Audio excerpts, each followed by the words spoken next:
জানাই।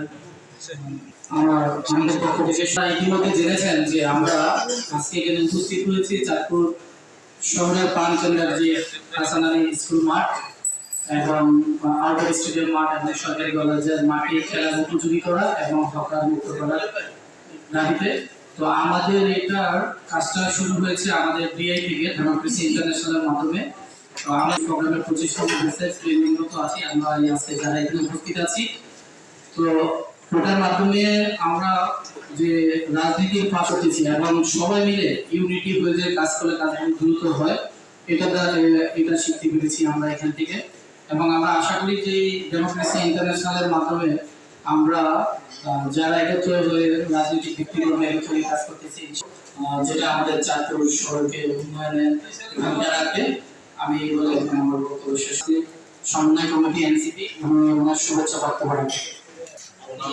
সাংবাদিক ভাইরা এবং ডেমোক্রেসি ইন্টারন্যাশনালের মাধ্যমে আমরা বিভিন্ন সামাজিক সংগঠনের নেতৃবৃন্দ, রাজনৈতিক ব্যক্তিবর্গ, সংবাদকর্মী বৃন্দ সকলে মিলে আমরা চাঁদপুর প্রেস ক্লাব ভবনে আমরা নিচতলা একটি ওয়ার্কশপ করি।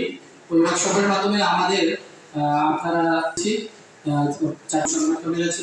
এখানে ভোটিং এর মাধ্যমে আমরা এবং খেলার জন্য উন্মুক্ত করি। দ্বিতীয় আরেকটি সমস্যা উঠে এসেছে, সেটা হলো আমাদের চাঁদপুর সদর হাসপাতালের স্বাস্থ্যসেবা নিয়ে উঠে এসেছে। আরেকটা বিষয় উঠে এসেছে যে চাঁদপুরের ট্রাফিক ব্যবস্থা নিয়ে, যানজট নিরসনের এটা। তারপরে আমরা এই ওয়ার্কশপের মাধ্যমে আমাদের ফার্স্ট যেটা আসে যে আমাদের স্থানীয় সমস্যা, ওটা হলো চাঁদপুরের খেলার মাঠগুলো খেলার উপযোগী করা এবং হকার মুক্ত করা। তো আমরা কাজ করব।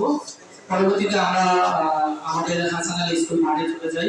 ওখানে মাঠগুলো দেখেন, আপনারা দেখতে পাচ্ছেন কি অবস্থা, এবং দেখেন এখানে দেখতে পাচ্ছেন হকাররা এখানে দখল করে আছে, অবকাঠামো নির্মাণের বিভিন্ন সরঞ্জাম পড়ে আছে। এখানে আরেকটি বিষয় দেখতে পাচ্ছেন চাঁদপুর সরকারি কলেজের মাঠে পানি, বড় বড় ঘাস, এগুলা খেলার উপযোগী না। সিচুয়েশনটা ওটা আমরা আপনাদেরকে দেখালাম। এটা পরবর্তী কার্যক্রম হাতে নেই, আমরা গণস্বাক্ষর কর্মসূচি নিয়েছি। আমরা মাঠে গিয়ে ওখানে বিভিন্ন স্কুল কলেজের বাচ্চাদের গার্ডিয়ান এবং ছাত্রছাত্রী সবার মতামতের ভিত্তিতে আমরা একটি গণস্বাক্ষর দিই। আপনারা ওখানে দেখতে পাচ্ছেন যে সবাই মিলে গণস্বাক্ষর কর্মসূচি করি।